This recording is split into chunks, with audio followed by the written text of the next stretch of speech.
오늘 미국 증시 3대 지수가 2018년 파월의 데자뷰 악몽에서 벗어나면서 일제히 큰 폭으로 올랐습니다. 다만 테슬라만 유일하게 큰 폭으로 오르지 못하고 강보합권에서 마감한 상황이고요.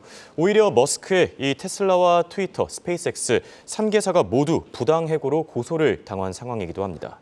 자, 이를 두고 바이든 정부의 규제가 본격적으로 시행되는 게 아니냐 이런 평가들도 나오고 있는데 오늘은 이 문제에 대해 알아보겠습니다. 도움 말씀에 한국경제신문의 한상춘 논설위원 나와 있습니다. 안녕하십니까? 네, 안녕하십니까?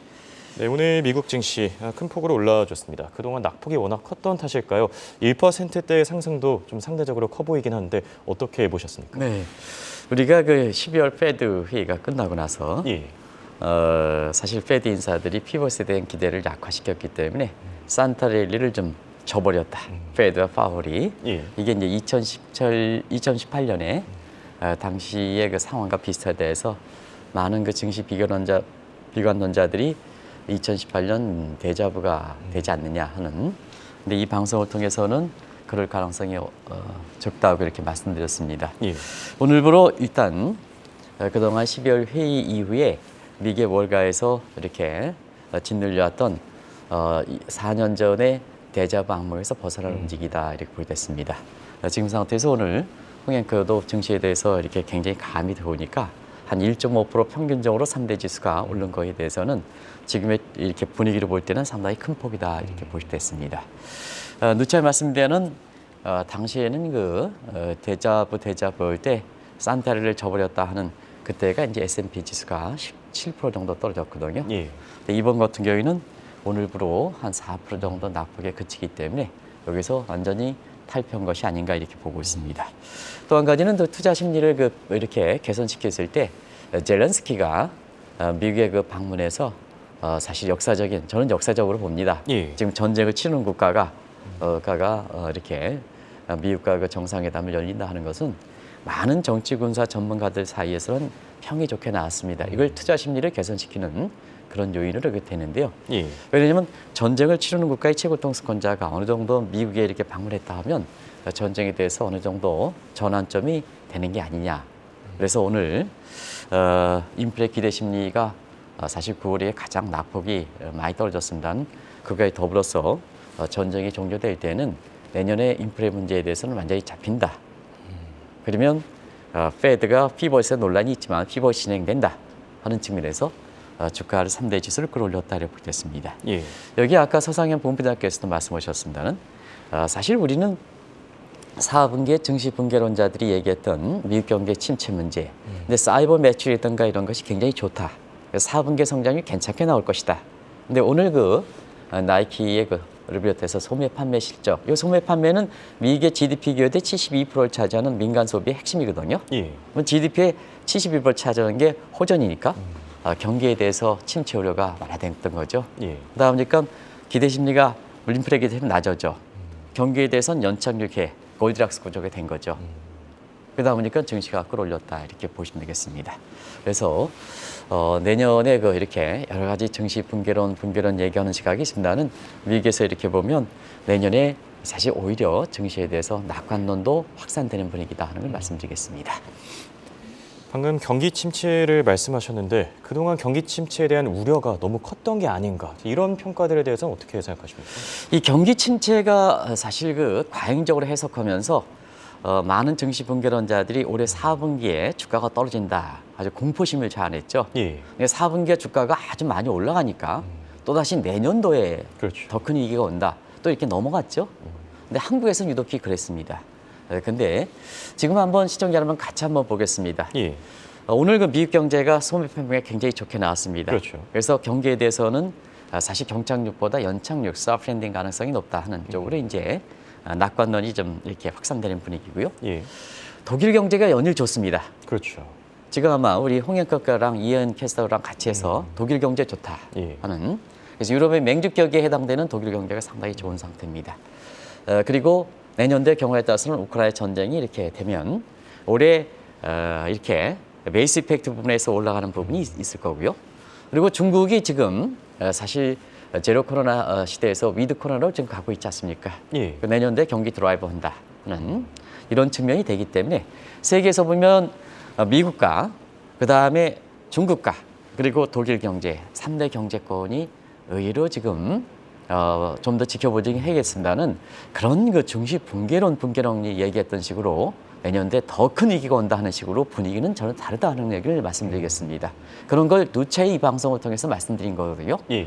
그런 과정에서 이렇게 보면 지금은 너무 경기 침체에 대한 우려가 과잉적으로 해석하는 것이 아닌가 하는 이런 쪽의 시각도 고개를 들고 있다. 투자하시는 입장에서는 상당 부분 참조하실 필요가 있다는 걸 꼭 좀 말씀드리겠습니다. 예.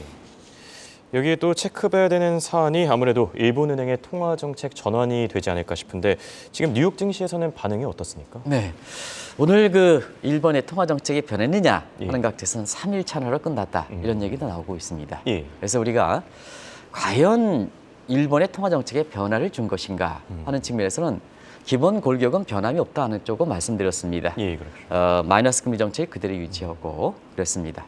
다만 이번에 YCC 컨트롤권을 건드린 것은 어제 아베노믹스가 효력을 될 때는 그로타 라인 125엔 정도가 유지해야 되는데 사실 이게 140, 150엔 되니까 자금 이탈에 따라서 일본 경제가 더 어려워지는 예. 그래서 마치 아베노믹스가 경제에 대해서 굉장히 어려지는 효과가 없는 것처럼 더 과대 해석할 수가 있다는 얘기입니다. 그래서 엔저 부분에 대해서 달러 매도 개입, 미국의 반발. 그래서 이번에는 사실 그 보이는 금리에 해당되는 10년물 금리에 묶어놨던 것을 확대한 거죠. 예. 근데 그동안 상승 압력이 누적돼 있으니까 확대해놨으니까 국채 금리가 올라가는 쪽으로 이렇게 해석했죠. 그래서 이걸 두고 YCC의 하루 변동폭을 확대한 것을 두고 일본의 통화 정책의 변화냐 하는 측면에서는 세 가지 각도로 말씀드렸죠. 일단은 그렇다 현재 일본행 총재 입장에서는 마이너스 금리 정책 그대로 유지하고 있다. 변화가 없다. 이틀째도 변화가 없다. 예. 그리고 YCC의 핵심으로 담당했던 차기 미스터 BOJ도 아베노믹스 초저금리 정책에 대해서는 기본적으로 동의한다. 예. 다만 부작용을 이렇게 수정하는 상태에서 유지한다 하는 점도 어제 말씀을 드렸었고요. 예. 또 한 가지 각도에서 이렇게 말씀드리면 결국은 시장에서 기대 심리에 따른 과대 해석이 결과적으로 시간이 가면 갈수록 누그러지면서 사실 이 부분에 대해서 뉴욕의 금융시장에서는 거의 오늘은 영향을 미치지 못한 것 같습니다. 오늘 엔달러 환율도 다시 올라가기 시작하고 그런 측면이 있거든요. 그래서 우리가 이런 정책 변화를 잘 읽으실 필요가 있다는 것을 다시 말씀드리겠습니다. 3일 천하. 3일차. 네, 그런 것들을 아마 시청자분들께 정리해 드리도록 하겠습니다. 여기에 또 시장을 주목을 받은 게 아무래도 테슬라의 주가 흐름이 되지 않을까 싶습니다. 테슬라, 제가 아까 모두 발언 때는 강보합권이라고 말했는데 정정하겠습니다. 지금 약보합권에서 약보합권이죠? 예, 저도 이제 마감을 마감 했습니다. 지수를 봤는데 아무래도 방송을 이제 네. 진행하면서 또 주가 흐름을 체크하기는 좀 어렵다 보니까요. 자, 테슬라의 주가 이렇게 나스닥 지수가 오늘 급등했는데도 약보합권에서 마감했습니다. 네. 어떻게 풀이해 볼 수 있겠습니까? 어제 방송에서 저와 앞에 진행했던 예. 서상현 본부장선 저가 매수 부분에서 추천했습니다는 저는 저가 매수하지 마십시오 하는 쪽인데요. 서로가 이렇게 보면서 의견이 달려올 수가 있습니다. 예. 그러면 시청자분이 이렇게 반발했다, 뭐 했다 이런 쪽으로 해석하지 마시기 바랍니다. 다양한 견해들이 있으니까 그런 쪽으로 좀 해석하실 필요가 있다는 걸 말씀드리겠습니다. 예. 다 기본적으로 사람에 대해서는 존중합니다. 근데 다른 시각이 있기 때문에 시청자 여러분한테 어제 서로 같은 시간대에서 엇갈리는 얘기를 할 수 있느냐 하는 쪽에 이제 지적이 있습니다는 다양한 견해들이 있다 하는 걸 꼭 좀 말씀드리겠습니다. 예. 그러나 사람은 존중한다. 사람은 헛하지 않는다 하는 것을 꼭 좀 말씀드리겠습니다. 자, 어제 저가 추천, 올해 저가 추천하는 사람들이 테슬라 투자자들은 아주 골병이 됐죠. 제 기억으로는 테슬라가 액면불알전에 $500로 내려갔을 때 그때 얼만큼 저가 추천을 했습니까? 근데 결과적으로 보면 원 투자에서 손실이 된 상태에서 저가매에서 물타기 했는데 더 떨어졌으니까 손실이 난 상태에서 예. 어제 또다시 주가가 $140 분가되니까 또 저가 매수를 추천했는데요. 어제 훨씬 맞습니다 하는 것을 말씀드렸는데요. 오늘 한번 보시기 바랍니다. 오늘 나스닥 지수 1.5% 올랐습니다. 예. 과거의 모습 보면 나스닥 지수가 1.5%면 테슬라가 2배 이상, 3% 이상 끌어올려야 됩니다. 그런데 오늘 나스닥 지수가 1.5% 올라간데도 불구하고 테슬라가 떨어졌지 않습니까? 테슬라 주가가 저렇게 떨어져. 오늘 우리 정영급 PD께서 나스닥 예. 지수 올려주셔서 1.5% 왔지 않습니까? 근데 테슬라 주가 같은 경우는 지금 오늘 떨어졌습니다. 예. 떨어졌습니다. 왜 그럴까 하는 측면에서는 사실상 테슬라가 갖고 있는 근본적 문제, 특히 소셜 밸류 가버넌스 관련해서 ESG 관련해서 예. 일론 머스크의 책임이 크다. 이것을 말씀드리겠습니다. 오늘 월가에서는 아주 사실 그 주가가 떨어진 것도 화제가 되고 있었습니다는 일론 머스크가 경영하는 회사가 세 가지가 있죠. 예. 하나는 테슬라, 하나는 지금 이제 인수했기 때문에 트위터가 있죠. 예. 그리고 스페이스X인데요. 여기에 3사 직원으로부터 모두 부당 해고로 해서 미국의 노동부 노동관계위원회에 고소를 당했습니다. 예. 아마 이게 어떻게 진행될 것이냐 하는 것이 지금 월가 입방화되고 있는데요. 관련된 국내 기업들도 많습니다. 제가 관련된 국내 기업들은 나중에 좀 말씀드리겠습니다. 자, 일단 테슬라 트위터 대량 해고, 오늘 좀 트위터에 대량 해고 나왔습니다는 예. 대량 해고로 인해서 고소당한 사건이 있죠. 그리고 특히 트위터 같은 경우에는 저기서 인수해가지고 덕할 때 스위스대를 가지고 왔죠. 저게 스위스대의 의미가 뭐냐? 쓸어버리겠다는 얘기죠. 그 방송에 있죠. 예. 이게 결국 고소당하죠. 하는 측면입니다. 스페이스X 문제에 대해서는 여직원에 대해서 성추행 문제도 고소당했죠. 그래서 어떻게 하면 자기가 운영하는 가장 믿어야 될 만한 직원으로부터 이렇게 고소를 당합니까? 여기에 바이든 대통령의 분노까지 겹쳐서 사실 이거를 계기로 해서 3사의 고소를 계기로 해서 머스크 때리기가 본격화될 게 아니냐. 이것이 월가에 확산되면서 과거에 나스닥 지수 오는 것처럼 1.5% 오르면 테슬라가 3% 이상 올라야 되는데 자, 오늘은 1.5% 오르는데도 불구하고 테슬라가 이렇게 떨어지는 배경이다. 이걸 저가 매수 추천하겠느냐. 그런 입장입니다. 그거를 말씀드리는 거거든요. 그래서 오늘 열 좀 내지 않고 방송해드리고 갔습니다. 예, 알겠습니다. 사실 방금 바이든의 분노라는 표현을 쓰셨는데 그동안 트럼프랑 시진핑 어떻게 보면 이 바이든 대통령의 이 정반대 진영에 있는 사람들을 머스크가 좀 대놓고 지지하지 않았습니까? 네, 우리 그 정영국 그 PD께서 예. 오늘 한번 이거 딱 한번 보시겠습니다. 제가 이제 트위터가 있죠. 테스트였습니다. 여기 이제 저기 일론 머스크를 저 가운데다 좀 부탁했는데요. 예. 일론 머스크 입장에서는 요 두 사람을 좀 옹호하고, 시진핑과 그 다음에 트럼프를 옹호하고 바이든 대통령을 옹호하지 않다 보니까 예. 결과적으로 전쟁이 나는 거죠. 지금 집권당인 바이든 대통령과 전쟁이 되는 거죠. 예. 그걸 자막을 통해서 말씀드렸기 때문에 간단히 좀 정리해드리겠습니다. 머스크 입장에서는 연일 친중 행보죠.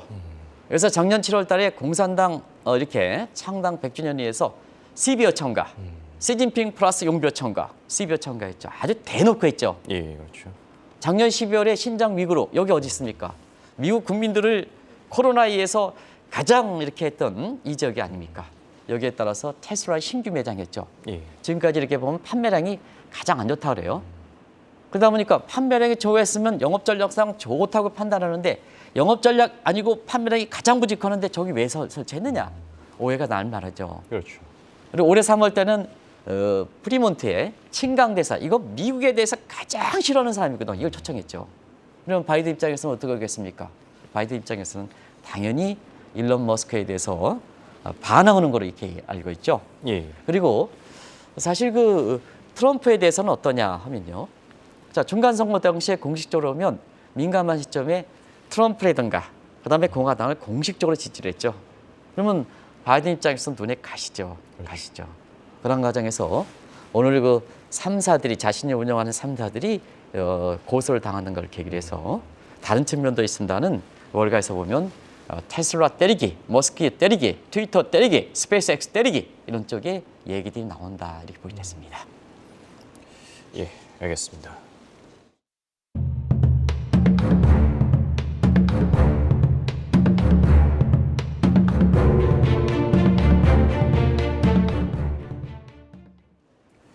사실 시진핑과 트럼프는 이 바이든 대통령의 운명을 어떻게 보면 결정할 수 있다. 이 정도로 그 최대 적 아닙니까? 최대적이죠. 예. 바이든 대통령이 이제 국민 여론조사 보면 연세가 좀 많으시기 때문에 사실 그 2년 후에 있을 그 대선에서 이렇게 나오시지 않는 게 좋겠다 하는 제가 존댓말을 씁니다. 예. 나오시는 게 않겠다 하는데요. 사실 바이든 대통령은 연임에 대한 의지가 상당히 강합니다. 지금 2024년에 연임에 대한 의지가 상당히 강한 상태거든요. 예. 그리고 민주당 내에서도 후보가 그렇게 썩 보이는 후보가 없습니다. 해리스가 사실 부통령에 임명되면서 바이든 대통령에 이어서 자기의 유색 인종을 대표할 수 있는 해리스가 되는 게 아니냐 하는 측면인데 해리스가 존재감이 없습니다. 그런 상태에서는 바이든이 연임에 대한 의지가 강하다 하는데요. 자, 연임에 대한 의지가 강할 때 두 가지 이상을 극복해 있죠. 예. 하나는 바이든 정부가 들어왔을 때 대외 정책에 있어서는 가장 크게 주력했던 것이 경제 패권에서 보면 중국 때리기였었죠. 예. 그래서 2년 동안 바이든 정부의 한마디로 대내 정책을 평가하면 미국이 돌았다 백에, 그다음에 중국 때리기다 차이나, 이걸 요약한다 이렇게 보여졌습니다. 결과적으로 보면 중국과의 그 패권 다툼에서 저 시진핑의 경합에서 확실하게 우위를 지어야 사실상 2년 후에 있는 연임에 있어 보면 국민들의 지지도가 높아갈 것이다. 연임에 성공할 것이다 이렇게 보시면 되겠습니다. 그런데 거기 일론 머스크는 시진핑에 대해서 용비어천가를 때리다 보니까 결과적으로 보면 똑같은 각계에서 경제 패권에서 중국이든가 시진핑이 안 좋은 상태에서 거기에 미국 사람이, 그것도 미국 사람이 자 바이든 입장에서는 어떻게 보면 연임의 최대 장애물인 시진핑 갖다 이렇게 옹호하니까 사실은 법에서 합리적이라 하더라도 개인적으로 감정이 치밀 수밖에 없는 거죠. 이런 게 지금 이렇게 된다. 그리고 2024년 대선에서는 어떻습니까? 아마 지금 상태에서는 트럼프에 대신할 수 있는 이런 그 새로운 이렇게 그 주지사가 나오고 있습니다는 아직까지 보면 바이든과 트럼프 간에 2년 전에 치렀던 2020년에 치렀던 대리전 양상 2차 라운드가 되지 않겠냐 하는 시각도 강합니다. 그런 상태에서 자 오늘 한번 보겠습니다. 오늘 또 나온 소식은 바이든 대통령이 사실 바이든 정부가 트럼프를 공식적으로 내란 선동 행위로, 이거 굉장히 어떻게 보면 최고 행위의 대응입니다. 예. 최고, 형으로서 보면 정신력에 해당되는 최고 행위의 대응입니다. 내란 행위로 선동을 해서 여기 그렇습니다. 기소했습니다. 예. 아마 이 대목도 사실 그렇습니다. 근데 이제 그런 상태에서 머스크가 중간 선거에서 대놓고 트럼프를 하다 보니까 결과적으로 트럼프가 저렇게 기소당하면 자 머스크 입장에서 어떻게 할 것이냐 하는 측면에서는 자기가 트위터라든가 이런 기업 권력을 이용해서 트럼프를 대신해서 공화당에 내가 대통령 후보를 가겠다 하는 쪽의 얘기가 워싱턴 정가에서 많이 나왔거든요. 그러다 보니까 본인이 트위터를 통해서 바이든과 관련된 사람들이 전부 계좌를 막아. 예. 부정적 편향이 형성돼. 그래서 트럼프가 아웃되면 자기가 공화당 후보로 가지 않겠느냐 하는 쪽의 얘기도 만만찮게 나오는 거거든요. 그러면 바이든 입장에서는 트럼프라든가 그다음에 그 동일한 차원에서 일론 머스크를 제지를 할 수밖에 없죠. 그게 오늘 자사 3사로부터 고소당한 문제에 대해서 사실 시장에서 이렇게 보면 굉장히 이렇게 많이 입방화됐고 나스닥 지수가 1.5% 가는데 테슬라가 이게 떨어지는 배경이 되고 있다 이렇게 됐습니다. 네, 주가 하락 배경에 대해서 전반적으로 체크를 좀 해봤습니다. 여기에 또 이슈가 이 바이든 정부의 규제가 머스크의 주식 분할과 또 트위터 인수에까지 이제 뻗치고 있다, 이런 평가들도 나오고 있습니다. 네, 사실 우리가 무슨 유상증자를 하든 예. 유상증자에서 자사주를 준 사주를 대다 보면 유상증자 할 때 그 자사주 직원들한테 줄 때 직원들의 봉급을 거기다가 넣게 되는 거거든요. 예. 그럼 유상증자에서 자금을 주려 했던 그런 그 회사의 오너들이든가 하면 반드시 유상증자가 직원들의 자사주 가격 이상으로 끌어올려야 직원들이 일탈하지 않는 겁니다. 그렇죠. 근데 유상증자하는데 그 유상증자 가격보다 더 떨어뜨리면 직원들의 봉급을 받고 치팅하는 거랑 마찬가지 성격을 갖고 있습니다. 그런 행위로 파악해 보는 거거든요. 예. 그런 관점에서 보면 주식 분할, 적대적 매매, 결과적으로는 주주를 중시했습니까? 일론 머스크 당신의 이익을 위해서 중시했습니까? 홍영크 어떻게 생각하십니까? 당신의 이익을 예. 편입을 해서 됐던 거죠. 그러다 보니까 어떠냐? 트위터라든가 이런 쪽에 이렇게 보면 직원들, 자기 사랑하는 사람도 고소를 당하다 보니까 결과적으로 이게 사회적으로 문제가 된다는 얘기거든요. 주주를 배신했다는 얘기거든요. 그런 과정에서 사실 이번에 리나 칸이 하는 미국의 빅테크업 독점 기업에 대해서 내년에는 본격적으로 반독점 규제를 통과시켜서 이렇게 내년에 본격화되겠다 하는 이런 쪽이 이제 홍영커랑 이현 캐스터에게 전해졌습니다는 예. 내년들은 이 대목이 굉장히 크게 다가올 거로 이렇게 봅니다. 그래서 자 이번에 이렇게 이 반독점 계기가 확정되는 걸 계기로 해서 내년은 독점 기업 피해 정지시킨다. 바이든 입장에서 2024년에 국민들의 입장에서 지지를 하려면 이건 확실해 있죠. 예를 들어서 일론 머스크처럼 이렇게 사실 경영에 직접적으로 합니다는 저 회사가 커지니까 어떻습니까? 아마존 것처럼 아마존이 회사 것처럼 경영회사가 뚝 떨어져가지고 실질적으로 권한은 당사자이지 않습니까? 무슨 이사장 뭐 해가지고 자기는 뚝 해서 밖에 있고 리스크는 전문경에는 맡기고 행사는 인사라든가 뭔가 행사는 다 이렇게 하다 보니까 이거 어떻게 하겠습니까? 규제를 해야죠. 예. 규제를 해야죠. 그런 상태에서 내년도는 이런 문제가 본격적으로 규제한다. 그 핵심을 이루는 것이 사실 그 일론 머스크에 해당된다 이렇게 보게 됐습니다. 그래서 이번에 뭐냐 자사의 3사의 노동 부당행위의 3사를 제기를 해서 내년에 본격적으로 추진되는 리나 카니어는 FTC의 반독점 규제에 맞물려서 내년엔 이 대목에서 테슬라, 트위터, 스페이스X 때리기. 오케이? 그럼 뭐냐? 주식은 누가 사겠습니까? 아무리 주가가 떨어진다 하더라도 안 사는 거죠. 이게 내년도에 바이든 정부가 가져가는 문제다 하는 걸 말씀드리겠습니다. 네, 사실 바이든 행정부 입장에서도 머스크를 무작정 때리기에는 좀 어려울 것 같은데 최근 들어서 이 개인들, 테슬라에 투자해서 손실폭이 컸던 개인들까지 이 바이든 행정부를 뒷받침해주고 있다는 평가가 나오고 있는데 어떻게 생각하십니까? 아이러니컬 현상이죠. 예. 일반 개인 테슬라 투자자들은 개인 투자자들은 사실 어쩌나 자기 주식을 갖고 있는 상태에서는 그렇죠. 일론 머스크를 옹호해 줘야 됩니다. 예. 자기 주가가 올라가는데. 근데 우라통이 터지니까 뭐냐?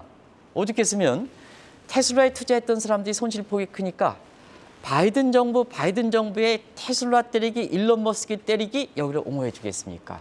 이게 지금의 천국이다 이렇게 보게 됐습니다. 예. 오죽했으면 테슬라 주주들이 그만큼 신뢰를 저버리는 행위다. 이 문제는 한번 보겠습니다. 예.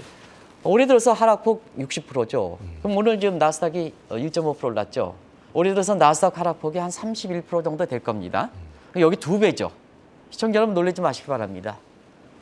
나스닥 지수에 가장 선도격으로 끌어올렸던 것이 사실 테슬라인데요.